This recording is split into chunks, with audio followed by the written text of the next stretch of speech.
আর এই সিনেমাটা শুরু হয়েছিল যেভাবে সেটা আসলে অনেক লম্বা গল্প, কিন্তু একটু কয়েকজনের নাম বিশেষভাবে উল্লেখ না করলে নয়। আব্দুল্লাহ জহির বাবু ভাই, তিনি একজন সিনেমার জন্য সেলফলেস মানুষ। তিনি একজন নিবেদিত প্রাণ কর্মী। এই প্রজেক্টে তিনি এক্সিকিউটিভ প্রডিউসার হিসেবে কাজ করেছেন। বিভিন্নভাবে তার দায়িত্বের বাইরেও তিনি নানান রকম মানসিক সমর্থন দিয়ে গেছেন। এই আমাদের ইনসাফের মাধ্যমে দীর্ঘদিন পর প্রযোজনায় ফিরে এসেছেন ঐতিহ্যবাহী প্রযোজনা সংস্থা তিতাস কথাচিত্র। তিতাস কথাচিত্রের ওনার আবুল কালাম ভাই, তিনি আমাকে ট্রাস্ট করেছেন, আমাকে ভীষণ স্নেহ করেন দীর্ঘদিন থেকে। খোরশেদ আলম খসরু ভাই, তো তাদের দুজনকে পেয়েছি আমি অ্যাজ এ প্রডিউসার।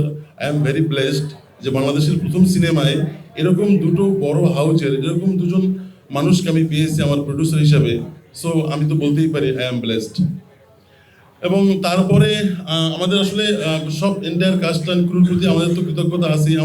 আমি আসলে অনেককে মিস করছি এখানে, বিশেষ করে আমাদের মোশাররফ করিম ভাই, দ্য লেজেন্ড, তাকে আমরা মিস করছি। তিনি আমাদের এই সিনেমায় অংশ হয়েছেন, এজন্য তার প্রতি কৃতজ্ঞতা। তাকে একটু সম্পূর্ণ অন্যভাবে দেখবেন, অন্যভাবে এক্সপ্লোর করবেন। আশা করি আপনাদের বড় পর্দার এক্সপিরিয়েন্স খুব ভালো হবে এবং তাকে দেখার একটা অন্যরকম অভিজ্ঞতা হবে। তাকে মিস করছি, তিনি দেশে নেই।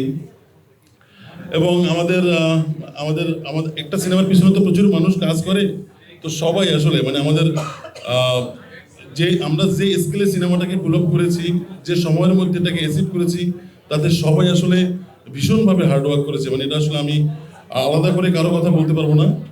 আর যদি আমাদের একটা নতুন পেয়ার পাচ্ছি আমাদের এই সিনেমার মাধ্যমে, সেটা হচ্ছে আমাদের রাজ এবং ফারিন। সো নতুন পেয়ারকে, নতুন জুটিকে আশা করি দর্শক সেলিব্রেট